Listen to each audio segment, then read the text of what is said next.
Okay, up next, we have a speaker that I think is going to cover a topic that many of you are looking forward to, which is technical analysis. Everything you've learned up till now with what Ed has taught you with debit and with credit spreads, what we just reviewed with debit and credit spreads, require you to have a directional view. So James Chen, the Director of Education at Investopedia, will provide us with some real examples as to how he utilizes his charts to gain a directional view for trading options. And please help me invite James onto the stage, and a big thank you for joining us this afternoon. James, take it away. Great, thanks so much, Tony. And a big thanks to Nasdaq and Options Play for putting on this event and having me on today. So let's get started real quick. First of all, let me bring up my charts real quick.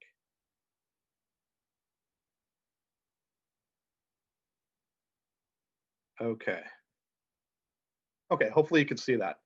Okay, so my name again is James Chen. I am the Director of Trading and Investing Education at Investopedia.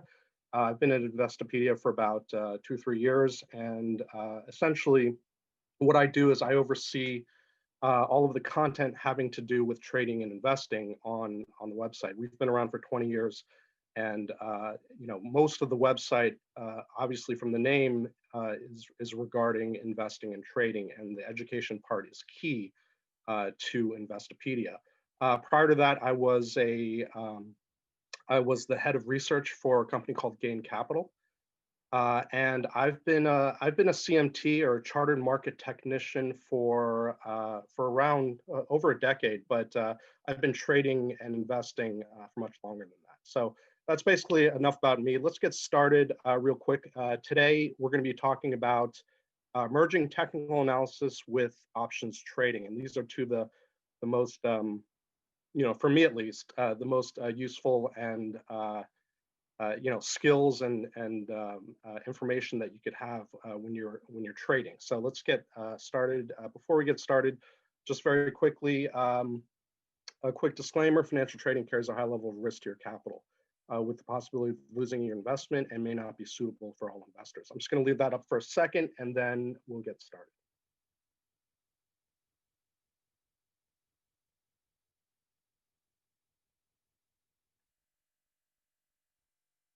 Okay, so I know that Tony and Ed spoke a lot about the different types of option strategies that you could use for trading indexes, especially.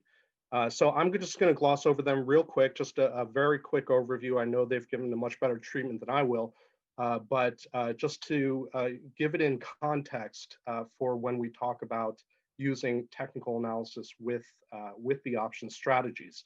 Now, that being said, there are many option strategies, and as I'm sure most of you know, that can be used in trading all types of different instruments. But when we're talking about indexes, especially like NDX or NQX, which we're going to talk about today, we're talking these types of strategies are, because they're defined risk, defined and limited risk, and defined and limited reward, then these, and they use a lot less margin than other types of options trading. Then we see that these are probably the best types of strategies to use. So I'm going to go over just very quickly over the different types that I'm going to be using when I trade indexes. And when I trade shares or ETFs or what have you, I'm going to be using these, but also other types of strategies. So I like to use butterfly spreads.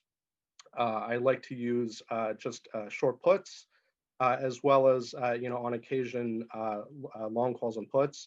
But for index trading, I'm going to keep that pretty much sort of limited to the credit spreads, the debit spreads, and then the variation of the credit spread, which is the iron condor, which is basically 2 credit spreads.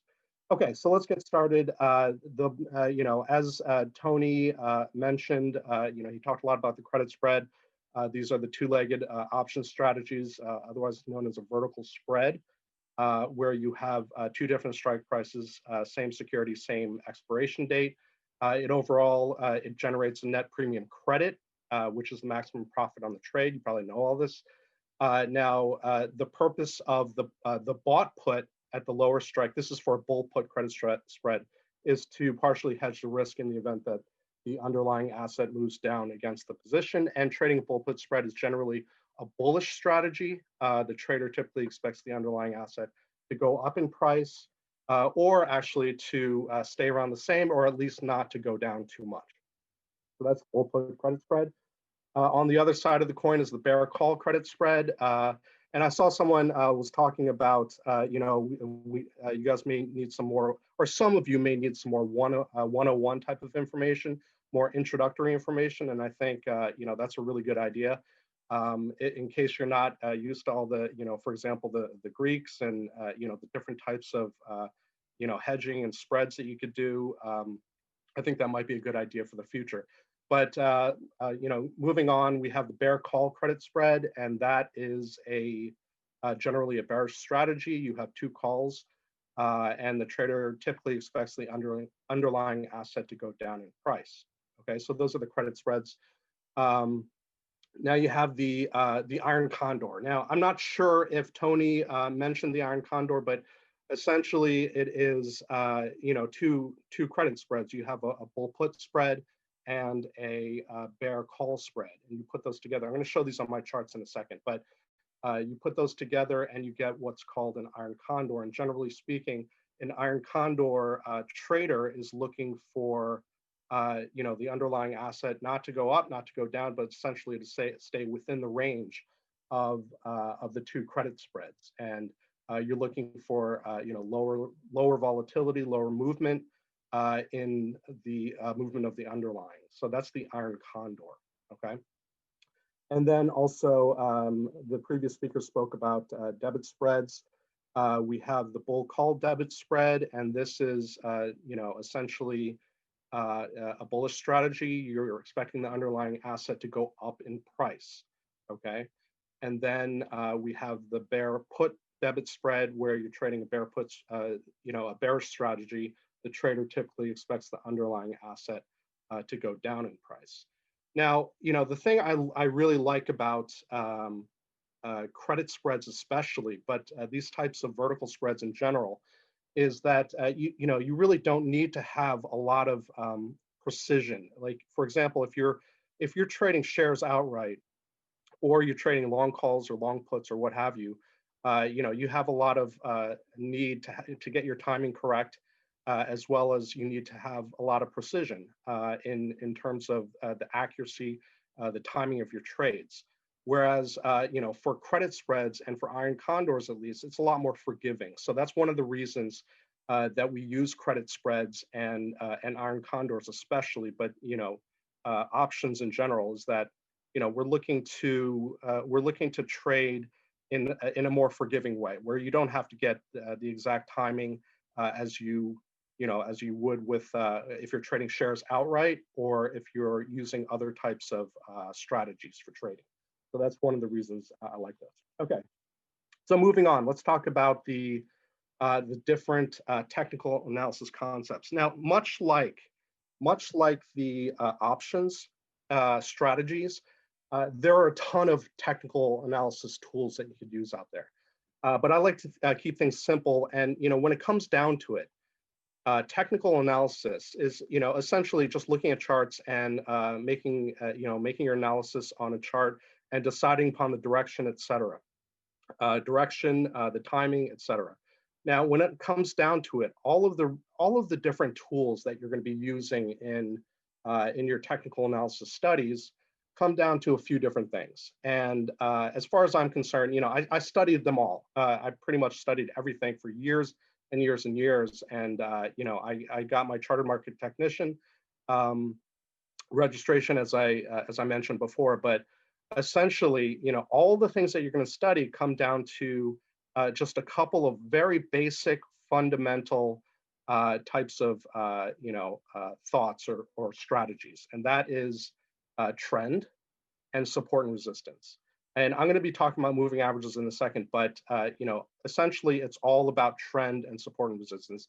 Yes, you have different candlestick patterns, you have different indicators, you have different, you have Fibonacci retracements, etc. But when it comes down to it, it all comes down to these couple of basic concepts. And I'm not going to be I'm not going to say that a lot of the tools that you're going to be using out there are not that useful. I'm not saying that. What I'm saying is that they the purpose of all of this is to give you a background, give you a view of a certain market. So if you're looking at a price chart, you want to know the trend and you want to know support and resistance levels. And all of the tools that you're going to be using, or the vast majority of tools that you're going to be using in your technical analysis toolbox, will be related to these two things.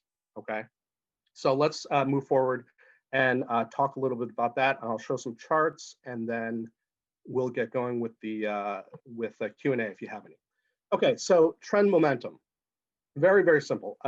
Index is just like any other or most other markets or instruments that you could trade. They tend to trend often and for prolonged periods. And this is just technical analysis 101. So trends represent the path of least resistance and market momentum. Now I have two little diagrams here. These are from charts, historical charts. You're not going to find anything that's perfect, okay? And it's very, very difficult to find any trend that's perfect. But when you do find it, it's a pretty good thing. But it's very rare to find anything this perfect, where if you outline it with a with a trend line, as I have here, that they turn exactly at the trend line. So on the left-hand side here, you see we have uptrend support, so you're connecting the lows. And then over on the right, we have downtrend resistance, which you're connecting the highs. So, again, I don't really like to use trend lines. I'm using it here just for illustration purposes. The only reason is that trend lines are very unforgiving. They're meant to be very precise, but trends are very, very rarely precise. So that's why I like to use often moving averages to represent the trend, because it's less forgiving, less precise, and it can outline a trend just as well, an uptrend or downtrend or no trend at all. So I'm going to be talking about moving averages in a second. So wherever possible, once you've identified the trend, okay, wherever possible, you want to trade with a strong trend. And this is obvious to people who've been trading for a while, and for people who've done any type of learning with regard to technical analysis or trading. Wherever possible, you want to trade with the path of least resistance. You want to trade with market momentum. So, and by the same token, you want to avoid trading against any strong trends. Now, how do you define a trend? Well, it really depends on the time frame you're using. If you're trading, Tony was talking about, trading on in terms of a rather longer time frame. If you're trading, 40, 50 days out, then you're probably going to want to be looking, or you're definitely going to want to be looking at the daily chart at the very least. But even with shorter term, expirations and shorter term options trades, you're going to want to have the daily chart as your mainstay in terms of, and I'm going to be looking at that in a second. But you want to have your daily chart as your mainstay, and then if you're doing much shorter term trading, you could drill down into the shorter term charts. So I'm going to be showing you a chart with the daily chart on there, as well as a chart with a shorter term 1 hour chart. And I often use multiple time frames. So as you may know, different trends will be different on on different time frames. So you may have an uptrend on the daily chart, and then on the hourly chart you may have a downtrend. And on the 5-minute chart, if you use that, or 1-minute chart, or what have you, you may have an uptrend again. So it's very dependent upon the time frame. And I would say just to when in doubt, to keep your time frame at the daily chart as your default in terms of checking for the overall trend, especially if you're trading these types of option strategies. If you're day trading, it's a whole different story.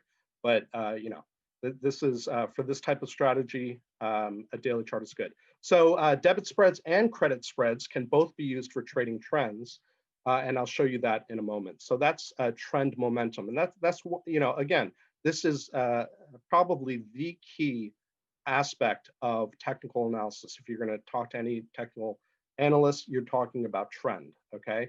But the second thing, and arguably as important, is what we call support and resistance. And this is the slide here.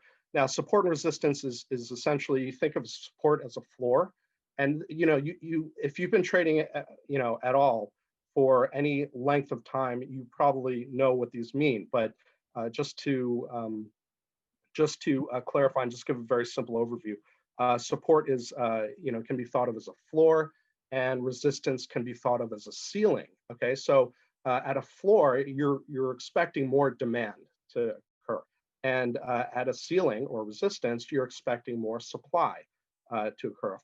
Of course, this is not. This is by far, this is not infallible. Of course, as you see on any chart, floors are broken all the time, ceilings are broken all the time. That's what we call breakouts. But generally speaking, what we're expecting is that support and resistance levels are will be respected. Okay, and if they're not respected, it's called a breakout.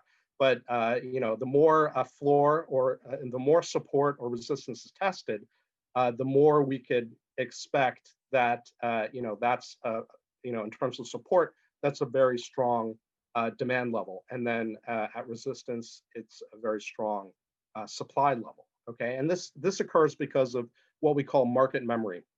So oftentimes you'll see very clear support and resistance levels, and especially on the indexes, you could see that very clearly. I'm going to show you that in a second, but these are really key aspects of technical analysis that you could use in your options trading when you're trading indexes or whatever you're trading. Okay, so how do we figure out what a support and resistance level is? It's essentially the past turning points in price. Okay, so we're going to be looking at where there are key pivots. Okay, and I'm not talking about pivot points here, although pivot points are a type of technical analysis or a type of analysis originally used by floor traders that are mathematically derived. But in terms of the support and resistance that we usually use when we're looking at markets, is you're looking at the pivots, the turns in price just from a visual perspective. Okay, so you're looking at where in terms of support, where the buyers are coming in, they're pushing price up, and where the sellers are sort of giving up. Okay, so if you want to put it that way, that's one way to put it. Okay, so again, support and resistance exists because of market memory. Traders and market participants remember specific price levels as being too high or too low. Okay, and oftentimes we'll see that in a relatively precise turn. Okay, of course, again, like anything else in technical analysis, it's more of an art than it is any type of science. It's far from a science, but in terms of looking at the turns in price, sometimes you could see pretty specific, pretty precise turns. Other times, not so much. So it's really a pretty subjective thing most of the time. But in many cases, you could use this to help your trading a lot. So they are very helpful, although you shouldn't have any illusions that there's any real type of precision to any of this. Okay, so support and resistance, we could use credit spreads, we could use iron condors, you could also use debit spreads, but generally speaking, I think if you're looking at you're approaching a strong support or resistance level, or you see a clear support or resistance level, just as an example, you could place a credit spread. You could, in this case, you would put if you see a very strong support level, you could put a bull put spread in there for a potential options trading strategy right below support. And by the same token, you could put in a credit spread on the other side if you see a strong resistance area. So that's one way to do it. Of course, okay. So we talk about how you want to have pretty clear deltas in terms of where you're selling, where your short strike is. Okay, and that may seem counterintuitive to using support and resistance, because if you're going to be using the same the same deltas for your short strikes, then oftentimes you won't find it. And that's just one one point that I like to make, is that if you don't find a trade that suits your criteria, then the very easy thing to do is just not to make that trade. So if it doesn't suit your your delta criteria and your support and resistance criteria, if you had that, then maybe the best thing is just to step aside, at least in this case. Okay, so that's support and resistance, extremely important for all types of technical trading that you do, whether you're trading options or any other type of trading that you do. Okay, now moving averages, I only included here because moving averages, yes, a lot of people say they're lagging, and they are. They're lagging indicators, and it's very difficult to, again, it's imprecise. They follow price. Oftentimes when price moves, then, not oftentimes, but always, when price moves, the moving average will follow. Okay, so how is that any good for trading? Well, that may be true. Moving averages are absolutely lagging indicators. However, they could be extremely helpful in doing a couple of things. Okay, and number one is, if you remember, I said before that I don't like to use, trend lines, only because trend lines are, they're too precise in an imprecise world. Okay, whereas moving averages can outline a trend very, very well, but they're more forgiving. Okay, so they move with price. So you could use moving averages as a trend indicator. Okay, whether we're in a trend or we're not in a trend, or and what direction that trend may be. Okay, so we could use one moving average or multiple moving averages, etc. Okay, also, moving averages can be used in, to denote support and resistance, and you see that in many cases. So, for example, if we take a look at over here on the left-hand side chart over here, we see that this is showing the trend and then a change in trend with two moving averages. Now, the one in the middle is showing an uptrend with one moving average. Okay. Now, the one on the right is showing support and resistance. Okay.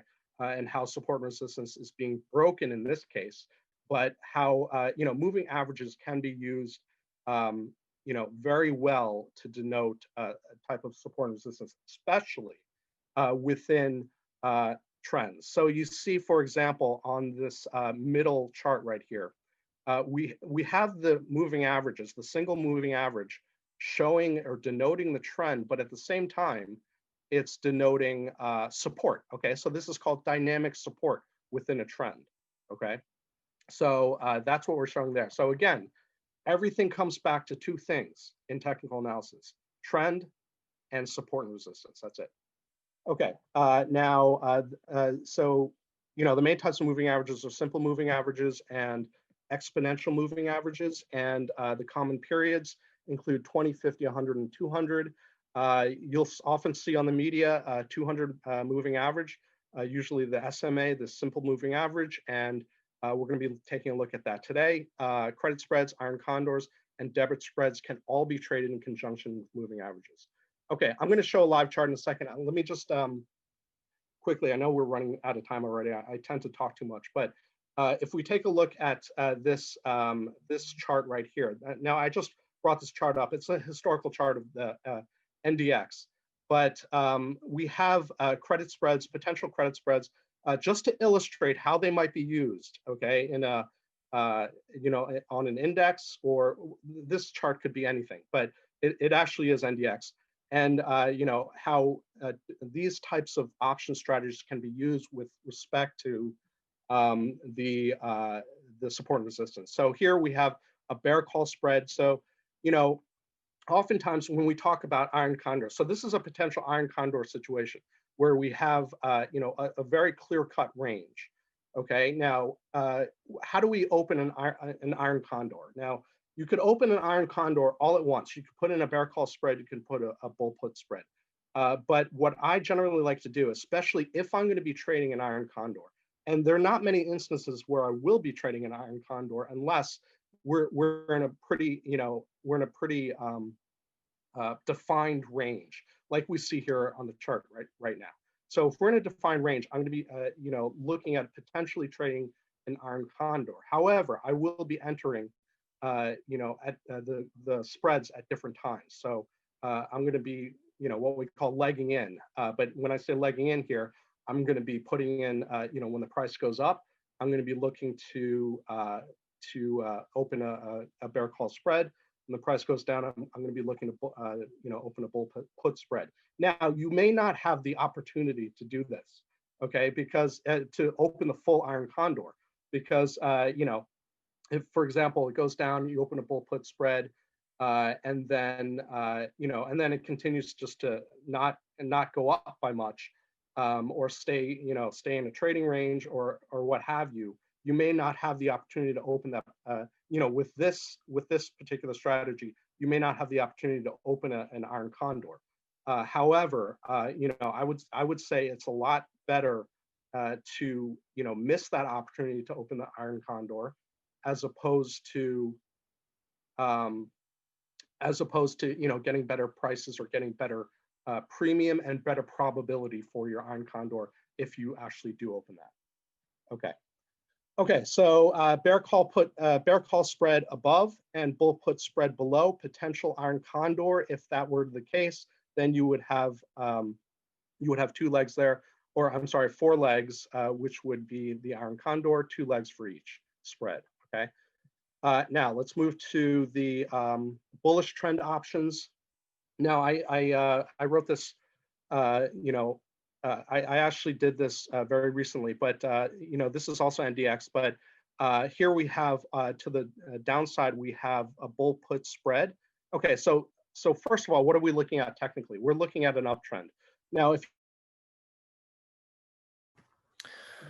looks like we lost James here for just 1 second. I apologize for that. Looks like we're going to try to get him back as soon as possible. Can everyone still hear me? Just please type 1 into the chat window if you can hear me loud and clear. Okay, perfect. So I'm going to try to get James back as quickly as possible. I just want to help answer a few questions here regarding James's questions. Some of the questions that have been asked so far regarding how do you determine support or resistance levels? It really comes down to how you look at a chart. So depending on what type of time frame you're looking at, I'll show my charts here real quick. So one of the things that Options Play does is we actually determine support or resistance levels on your screen for you. So if you look at Options Play, this is something that we do on our platform. We actually generate support or resistance levels, but it's pretty much based on where price action has responded to in the past. So whenever you have stock prices responding to the same level historically over time, that's how you're able to generate your support or resistance levels. So quite a few questions regarding support and resistance levels.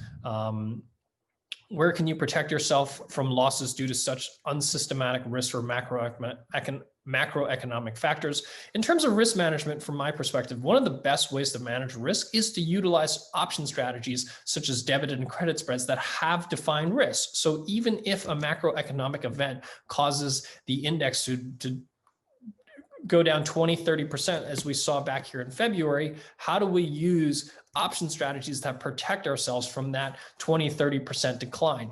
And that's really one of the powers of options trading, is the ability to take your directional view, but in the event the trade goes against you, or in the event of a macroeconomic factor that you cannot deal with, that you're able to cut your losses or define your losses, so that even if that type of macroeconomic event happens, you have defined risk for your strategy. If anyone has any more questions on support or resistance levels or technical analysis, feel free to ask me. Both James and I spent quite a bit of time, using currency trading, using using technical analysis to give us a better understanding of the color or directional view of the markets. So that's really what we utilize a lot in our trading. So feel free to ask me any questions regarding technical analysis while we wait for James to hopefully log back in.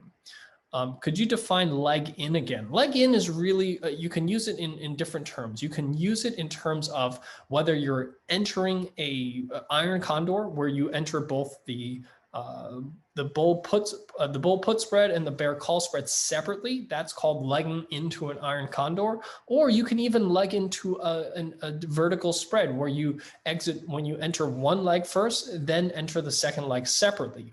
We generally don't recommend legging into vertical separately, but you can leg into a iron condor separately, because both sides of an iron condor have defined risk, and the risk actually remains the same if the width of the two sides of the iron condor are the same. If one is smaller than the other one, then your max risk remains the width of the larger spread on your iron condor.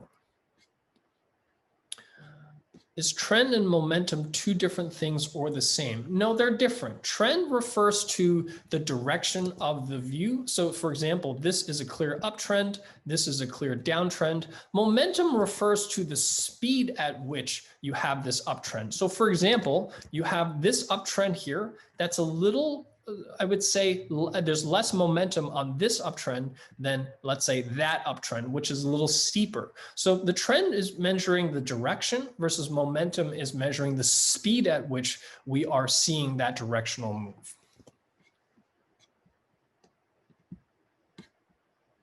Let's see if we've got James back here yet. Hey, James, are you back? Yes, I'm back. I'm sorry about that. I had no idea what happened. Anyway, sorry about that. Okay, so I'm not sure where it cut off. I don't know what happened, but essentially I was talking about the iron condor. I think you guys saw that, and then I was talking about for a bullish trend. For example, if you take a look at this trend right here, we have the correct order of moving averages, or what I call the coma. Okay, so this is an uptrend. If you take a look here at this trading range, okay, so there's no trend there. There's absolutely no trend there, and we see this in the crossing of the different moving averages. So in a correct order of moving averages for an uptrend, you're going to have the longest term moving average on the bottom, and then the middle one above that, and then the shortest term moving average on top.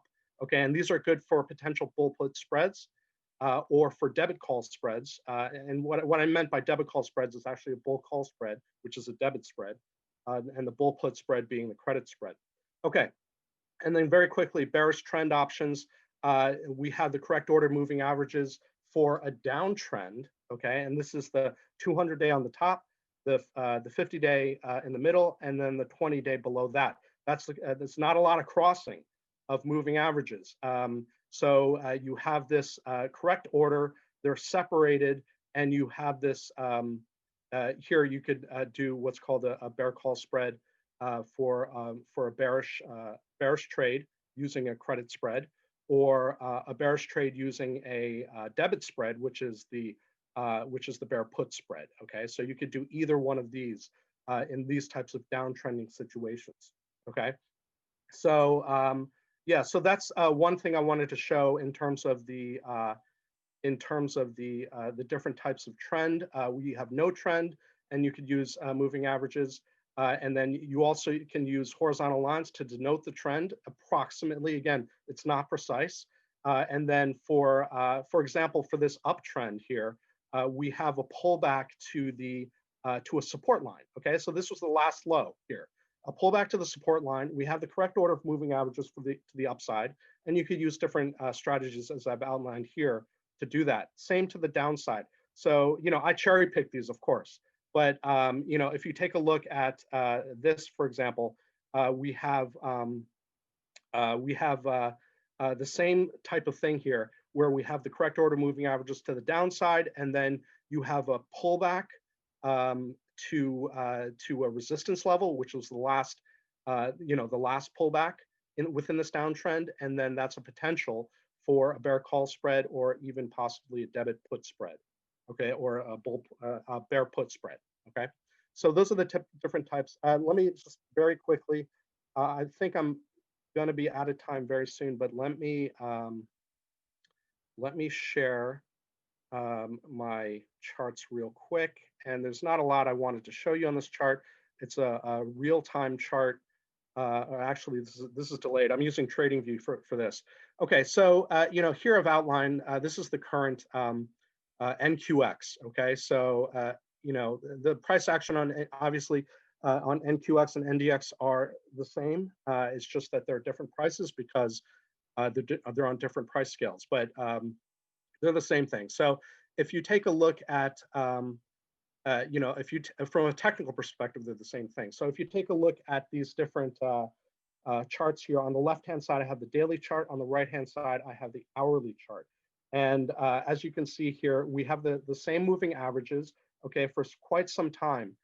There was, this correct order of moving averages to the upside, okay? And then on the left on this daily chart here. And then also we have several key support levels. Now, as we can see here, we just dropped back down to a key support level. This is, around the 2320 level or so. Okay, 2320 level, as you can see on the hourly chart, and it respected it pretty well. Why do I have the 2320 level? Because this was a key support level. We have a pivot point here. Now, another thing I didn't mention was that you have when you have support and resistance, and then there's a breakout. Let's say that you have a key resistance level. There's a breakout to the upside. Okay, and that oftentimes that breakout level will oftentimes become support. So, for example, here we had this drop that everyone remembers, very recently back in September, and then we had a move up, an attempt to break back to the upside to recover the loss. Instead, we had a pullback. We see the pullback here, and then it formed, and then from there it broke out to the upside, and then now it's come back down to this level around the 2320 level on NQX. So, that's a key support level. Now, I also drew this line here.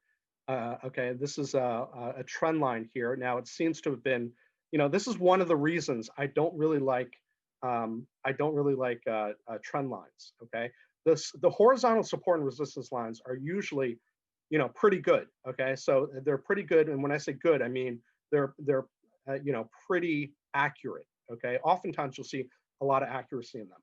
Whereas the dynamic lines, the trend lines that are either up to the angle to the right, to the upside, or angle to the right to the downside. Okay, so those I feel are a lot less precise. So we have what we see as a breakdown here. Okay, so it may be easier to see on this hourly chart. We see the breakdown there. Okay, but that breakdown is what is it? Is it are we all bearish now? Not necessarily. Well, first of all, okay, we've got the election coming up in about 2 weeks' time. I think exactly 2 weeks' time. But that is a big risk event, because as you've seen in past elections, huge volatility surrounding elections. Okay, so it's and that's when the technicals really go out the door. Okay, or out the window. I'm sorry. When we have those types of volatility, key volatility macro events like elections or other stuff, Brexit, et cetera. But here we see, from purely a technical perspective, we see this breakdown. Okay, but we see that price has held at this at this 2320 level on NQX, and that's a potential support level. And here we could potentially, play, some kind of an option strategy, whether it be credit spreads, debit spreads, or what have you.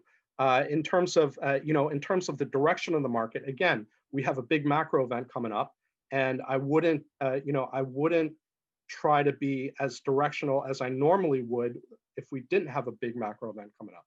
So, in these types of cases, this is where, credit spreads, which are a lot more forgiving, iron condors, which are a lot more forgiving, are better in these cases, where your timing and your absolute, precision of direction do not have to be, so accurate. Okay.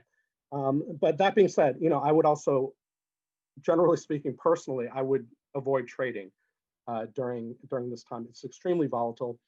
Sometimes you could get, obviously you could get the best premiums when markets are volatile, but at the same time you have, the risk of big moves, and especially when you're trading, strategies like credit spreads and iron condors, and especially if you're trading short strikes or short options, I would be wary of trading during or immediately before any type of huge macro event. Okay, but again, like Tony was saying, you have this defined risk that's that will help avoid catastrophic losses, and at the end of the day, that's what we need to do: avoid catastrophic losses. Okay, so essentially, I was looking at the options chain for this. If you're trading, around below the 2150, let's say you're putting in a bull put spread, you could potentially get a good. I mean, the delta is a little low on that, but you could potentially get a good risk reward ratio for that type of bull spread. By the same token, a bear call spread above, credit spread above, if you're looking to do that kind of thing, is also very doable at the current time within this range that we see here. This move down and then move back up. The range being, major resistance at the very high, and then major resistance at the major support at the very low of this dip. Okay, I think I've run out of time here, but let me go ahead and see if there are any questions. So James, unfortunately, we are running out of time. Okay. So if you could please stay around and answer questions out of the Q&A window when you do have a chance, so that you can still answer those questions. But unfortunately, we don't have enough time to answer those questions live. Will do. I do want to thank you, James, so much for taking us through those charts and showing us how you evaluate momentum, support or resistance. Really important for investors who are trying to gain a directional view, specifically, as James said, showing you using support and resistance levels. Extremely important for selling credit spreads, knowing where support and resistance are and selling credit spreads. So the current market environment, as James pointed out, you have that major support level, potential opportunity to sell put credit spreads, and then potentially legging into an iron condor. So James, thank you so much for sharing your charts with us, and I hope that you're able to stay on and answer a few questions in the Q&A window. But while you do that, I do want to introduce our next speaker